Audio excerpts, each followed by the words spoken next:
స్థానిక సంస్థల ఎన్నికలు కనుక నిర్వహిస్తే 42% రిజర్వేషన్ బీసీ రిజర్వేషన్స్ మాట ఏంటి? మరి కాంగ్రెస్ ఎలా వాటిని రిజర్వేషన్స్ కల్పిస్తుంది చెప్పండి. యాక్చువల్గా కాంగ్రెస్ ప్రభుత్వం ఏంటంటే ఇప్పుడు 42% బీసీలకి రిజర్వేషన్ ఇచ్చిన తర్వాతే స్థానిక ఎన్నికలు అంటూ వచ్చేసింది. వచ్చిన తర్వాత ఇప్పుడు రిజర్వేషన్ ఇప్పుడు రీసెంట్గా క్యాస్ట్ బేస్డ్ సెన్సస్లో 56% బీసీలు ఉన్నట్టు తెలిసింది. దానికి కాబట్టి ఈ రిజర్వేషన్ వాళ్ళకి తగ్గట్టు వాళ్ళ నిష్పత్తికి తగ్గట్టు 42% రిజర్వేషన్ అనేది ఒకటి తీసుకొచ్చింది. ఇప్పుడు ఈ 42% రిజర్వేషన్ బిల్లు ఒకటి ఆర్డినెన్స్ పాస్ చేసి గవర్నర్ గారు పంపిస్తే గవర్నర్ ఏంటంటే ఇది నేషనల్ ఇష్యూ కాబట్టి ఒక బ్రాడ్ ఇష్యూ కాబట్టి గవర్నర్ లెవెల్లో దీన్ని అంగీకరించడం కుదరదు, ఆర్డినెన్స్ ఓకే చేయడం. అందుకని ఆయన ఏంటంటే న్యాయ సలహా కోసం కేంద్రానికి పంపడం జరిగింది, అంటే రాష్ట్రపతికి పంపడం జరిగింది. ఎందుకంటే ఈ 42% రిజర్వేషన్ ఇష్యూ అనేది ఒక నేషనల్ ఇష్యూ, ఉమ్మడి జాబితా వీటికి సంబంధించింది, అంటే చాలా పెద్ద ఇష్యూ కాబట్టి కాన్స్టిట్యూషనల్ ఇష్యూ కాబట్టి గవర్నర్ లెవెల్ అవ్వదండి. అందుకని ఆర్డినెన్స్ అక్కడికి వెళ్ళింది. ఈ ఆర్డినెన్స్ మీద వెంటనే నిర్ణయం వచ్చేలా లేదు, ఎందుకంటే కేంద్రం కూడా వెంటనే నిర్ణయం తీసుకోలేదు కాబట్టి అది అక్కడే ఉంది, కోర్టుల ద్వారా అయ్యేలా లేదు. అంతలోకి హైకోర్టు ఇక్కడ మనకు డెడ్ లైన్ పెట్టింది, ఏది స్థానిక ఎన్నికల్ని సెప్టెంబర్లో తప్పనిసరిగా నిర్వహించాలని. కాబట్టి ఇప్పుడు కాంగ్రెస్కున్న ఒకటే ఒక ఆపర్చునిటీ ప్రత్యామ్నాయం ఏంటంటే 42% రిజర్వేషన్లు అది ప్రామిస్ చేసినట్టు ముందుకు వెళ్ళాలంటే తన పార్టీ ఇచ్చే టిక్కెట్లో 42% బీసీలు ఉండేటట్టు చూసుకోవాలి. అదొక్కటే ప్రత్యామ్నాయం తప్పితే ఇప్పుడు ప్రస్తుతం ఈ 42% ఆర్డినెన్స్ లేదా 42% బిల్లుని 9th షెడ్యూల్లో పెట్టి కాన్స్టిట్యూషనల్ ప్రొటెక్షన్ తీసుకొచ్చి ఇది ఇక్కడ అమలు జరుపుదాం అనేది అసంభవం. ఈవెన్ అది బీజేపీ కూడా అసంభవం, ఎందుకంటే అది constitutional issue. Kesavananda Bharati case, Vaman Rao case, ఇలా ఎన్నో, ఇందిరా సహనాయ్ కేసు, ఎన్నెన్నో కేసులు ఉన్నాయండి. ఇది దాటి వెళ్ళాలంటే అది అసంభవం, వెళ్ళినా కోర్టులు ఇరుక్కుంటుంది. కాబట్టి పార్టీ పరంగా 42% బీసీలకి రిజర్వేషన్ ఇస్తే అది ప్రాబ్లమే లేదు. ఇప్పుడు కాంగ్రెస్కున్నది అది ఒకటే ప్రత్యామ్నాయం. కాంగ్రెస్ ఇది 42% రిజర్వేషన్ ఇవ్వగలిగితే మిగిలిన పార్టీల మీద కూడా ఒత్తిడి వస్తుంది.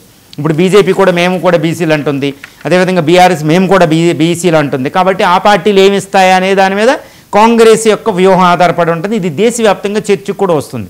కాబట్టి ప్రత్యామ్నాయం ఒకటి, పార్టీ పరంగా 42% బీసీ రిజర్వేషన్లు ఇచ్చి ముందుకెళ్ళడమే.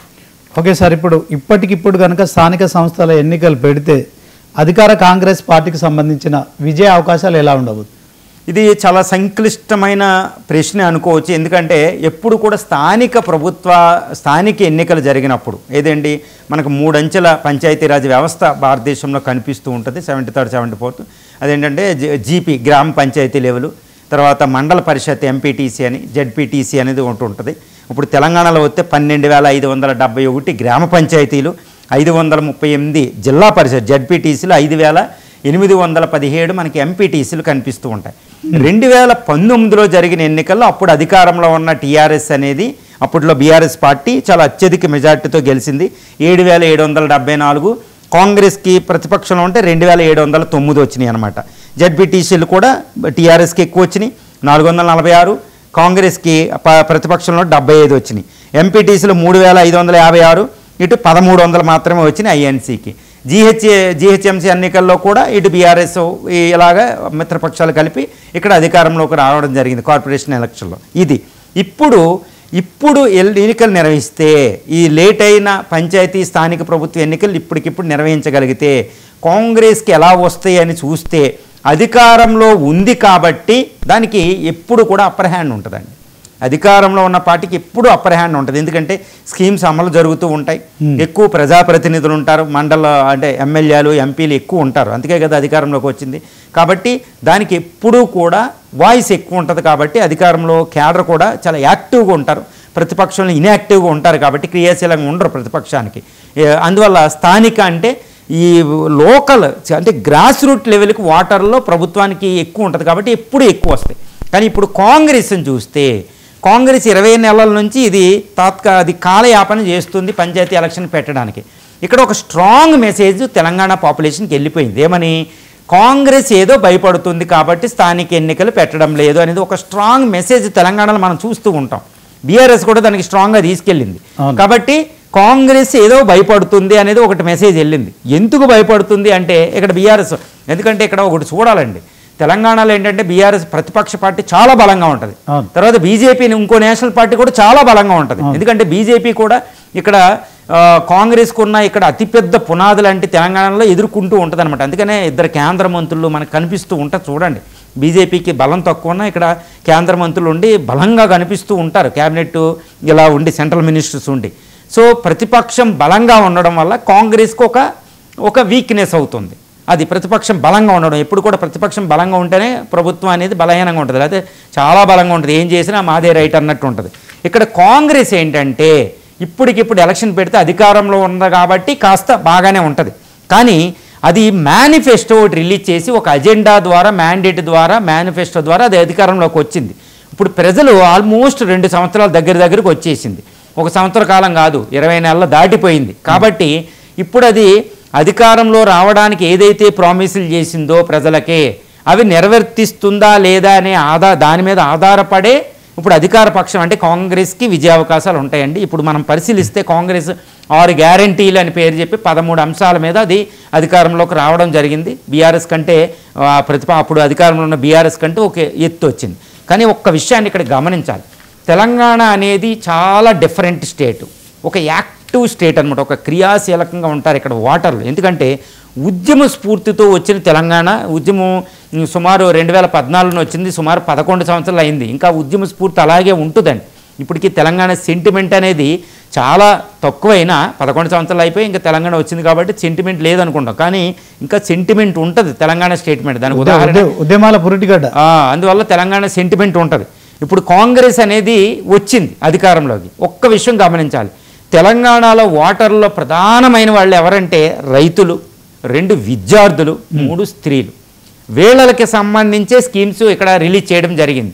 ఇవన్నీ ఎలా అమలు జరుగుతుంది అంటే రైతులకు సంబంధించిన విషయాలు వస్తే ఈ రైతు భరోసా అనేది చాలా కీలకంగా మారబోతుంది అనమాట. ఎందుకంటే అంతకుముందు బీఆర్ఎస్ అనేది చాలా బలంగా అమలు జరిపింది. ఇప్పుడు కాంగ్రెస్కి సంబంధించి వస్తే 15,000 పర్ ఇయర్ అని డిక్లేర్ చేసింది, కానీ అది అమలు కాలేదు. ఎందుకంటే రైతు భరోసా అమలు అది కూడా లేటుగా ఇవ్వడం జరిగింది. అదొకటి ఒక నెగిటివ్ పాయింట్ అవుతుంది. తర్వాత 12,000 అనేది రైతు కూలీలకు ఇవ్వడం అది అవ్వలేదు. సో అది కొంచెం రైతు కూలీలు ఎక్కువ జనాభా ఉంటుంది కాబట్టి అది ఒక బాగా నెగిటివ్ అవబోతుంది.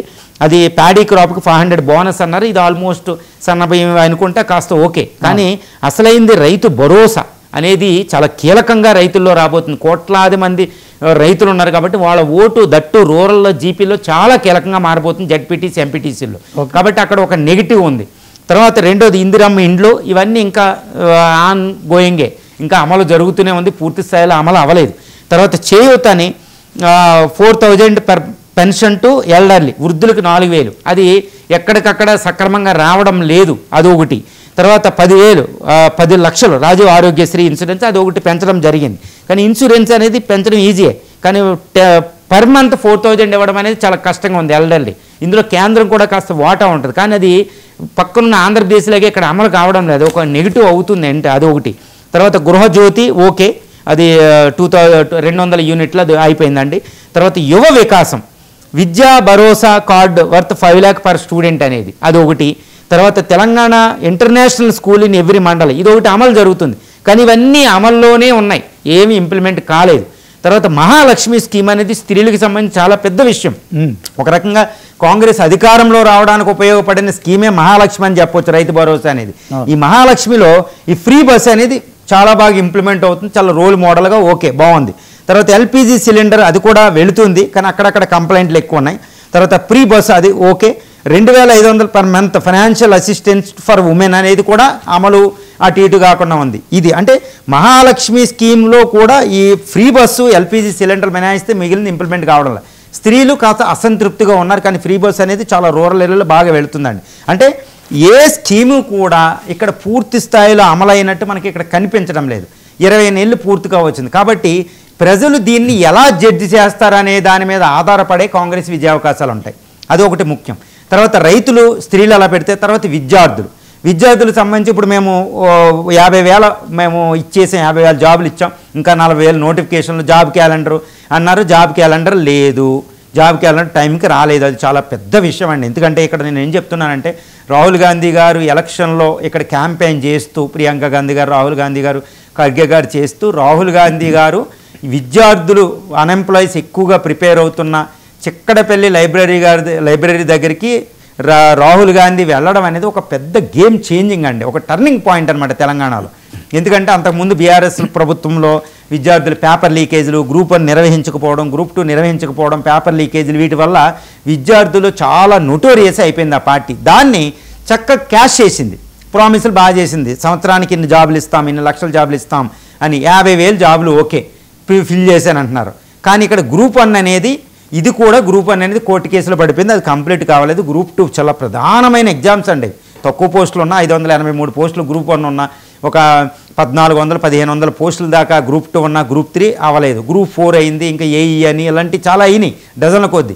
కానీ అసలైన గ్రూప్ 1, గ్రూప్ 2, గ్రూప్ 3 అనేది తెలంగాణ ఫామ్ అయిన తర్వాత ఒక్క గ్రూప్ 1 కూడా కంప్లీట్ కాలేదు.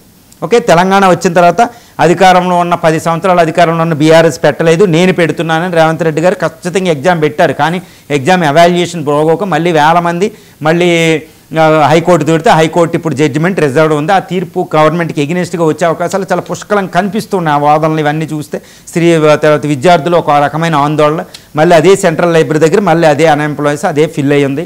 మళ్ళీ రాహుల్ గాంధీ గారు వస్తే బాగుండు అన్నట్టు వాళ్ళు ఎదురు చూస్తున్నారు. కాబట్టి విద్యార్థుల్లో అసంతృప్తి జ్వాల పూర్తిగా ఉంది, ఇక్కడ రైతుల్లో పూర్తిగా ఉంది. కాబట్టి అధికారంలో ఉంది కాబట్టి దానికి వచ్చే అవకాశం ఉంది. కానీ మెజారిటీ అంటే నా దృష్టిలో ఇప్పుడు ఉన్న రైతుల్లో కొంత అసంతృప్తి ఉంది, అసంతృప్తి జ్వాల. అదేవిధంగా విద్యార్థుల్లో చాలా ఎక్కువగా అసంతృప్తి జ్వాలలు ఉన్నాయి. రెండు వీళ్ళు చాలా కీలక పాత్ర.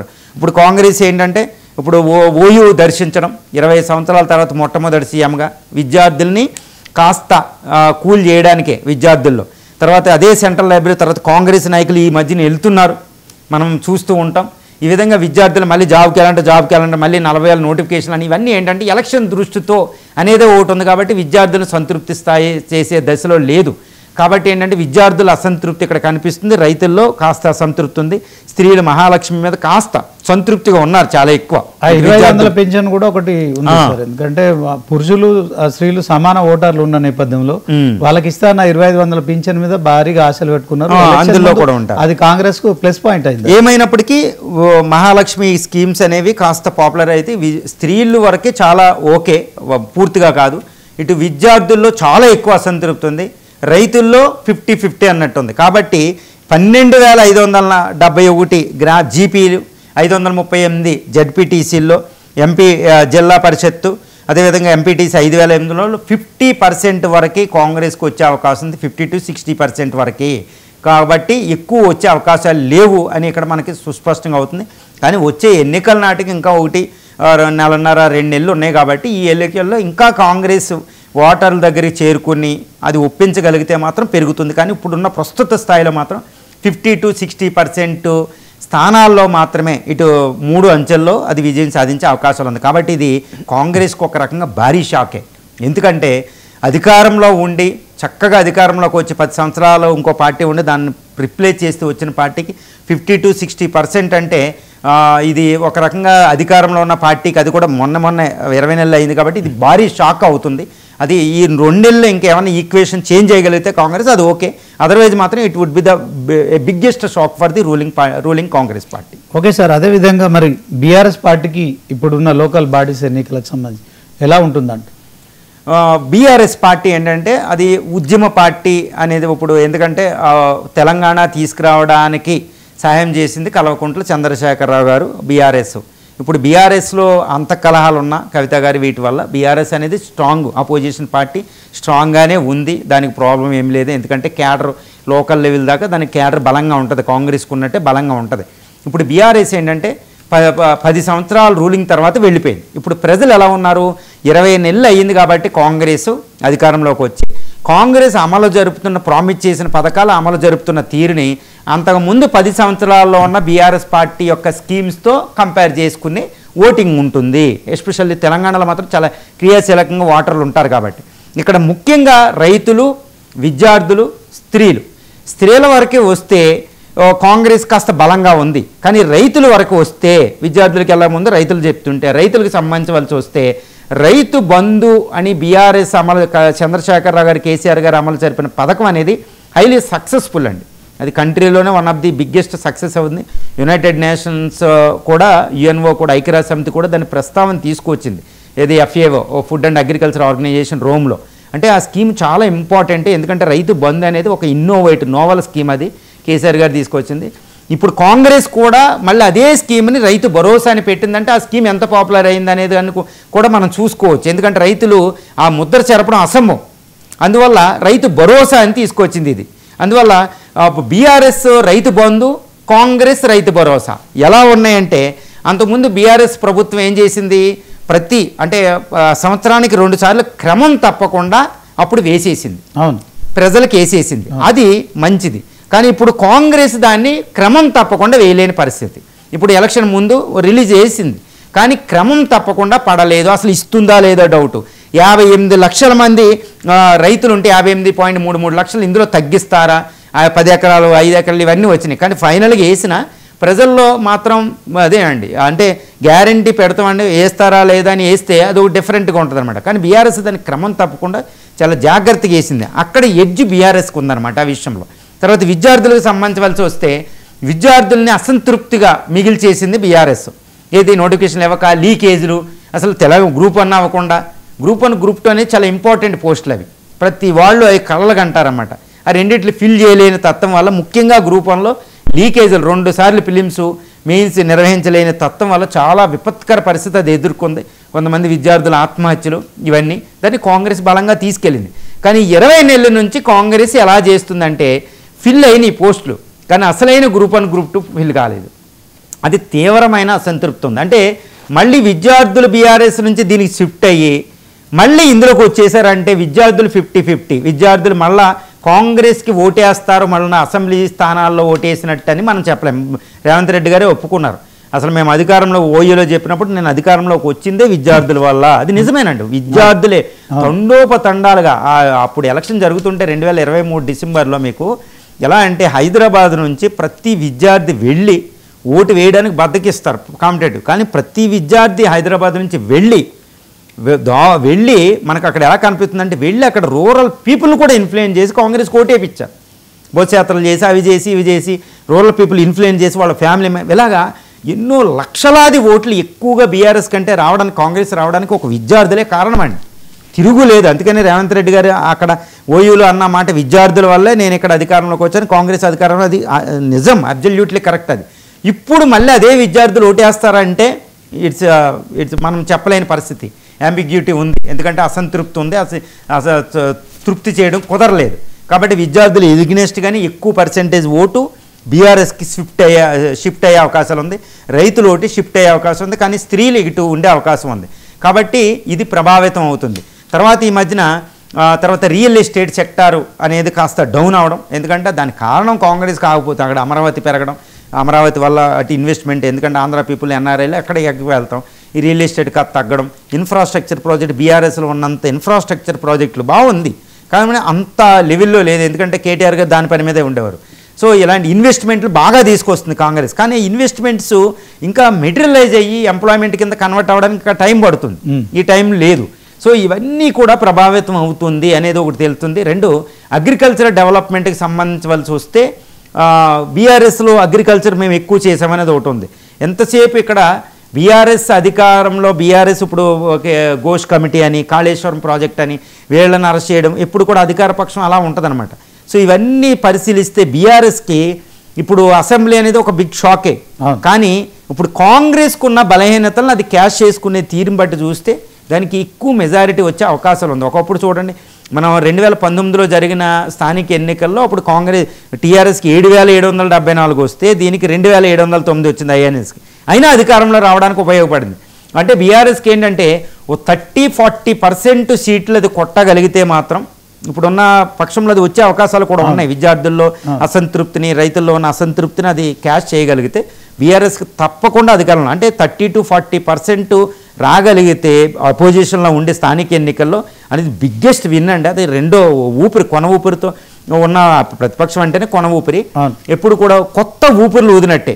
అది రాగలిగితే మాత్రం మళ్ళీ అధికారంలో రావడానికి వచ్చే 2023లో జరిగిందంటే మళ్ళీ అధికారంలో రావడానికి 2028లో జరగబోయే స్థానిక అసెంబ్లీ ఎన్నికల్లో మాత్రం బీఆర్ఎస్కు తిరుగులేని అధికారం పట్టం కట్టే అవకాశం విధంగా దాన్ని మలుచుకోవచ్చు. అంటే 30-40% సీట్లు ఇటు బీఆర్ఎస్కి వచ్చే అవకాశాలు పుష్కలంగా ఉన్నాయి. అది క్యాష్ చేయగలిగితే ఇటు కాంగ్రెస్ బలహీనతది. కాకపోతే వచ్చే 2 నెలల్లో కాంగ్రెస్ ఎలా చేయగలుగుతుంది, అధికారంలో ఉన్న పార్టీకి ఎక్కువ అవకాశం ఉంది. మరి బీఆర్ఎస్ ఈ టైంలో ఏం చేస్తుంది, ఈ ఘోష్ కాళేశ్వరం కమిటీని అసలు ప్రజలు ఎలా రిసీవ్ చేసుకున్నారు, అసలు కేసీఆర్ గారిని ఎలా చూస్తున్నారు అనేది చూడాలి. కాకపోతే ప్రజలు చాలా తెలివైన వాళ్ళు.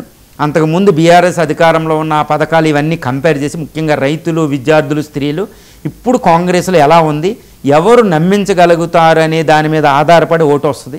ఇక్కడ బీఆర్ఎస్కి మాత్రం 30 to 40% వచ్చే అవకాశాలు పుష్కలంగా ఉన్నాయి. అది రెండో మంచి కొత్త ఊపిరి బీఆర్ఎస్ అని మనం చెప్పుకోవచ్చు. ఓకే సార్, మరి బీజేపీ పరిస్థితి, బీజేపీకి ఏమైనా అవకాశం ఉందా? ఇక్కడ బీజేపీ అనేది ఒక యూనిక్ పార్టీలా ఉంటుంది అనమాట. ఎప్పుడు కూడా ఎంపీ సీట్లకి సంబంధించవలసి వస్తే అది బాగా కొట్టేస్తూ ఉంటుంది అనమాట. ఎంపీ సీట్లు ముఖ్యంగా మనం చూస్తే ఉత్తర తెలంగాణ, ఈ గ్రేటర్ హైదరాబాద్ ఇలాంటి చోట్ల బాగానే వచ్చినాయి ఎంపీ సీట్లు మనం చూసాం. కానీ అసెంబ్లీకి వచ్చేటప్పటికి ఎంపీ సీట్లు ఉన్నంత పెర్ఫార్మెన్స్ ఉండదు.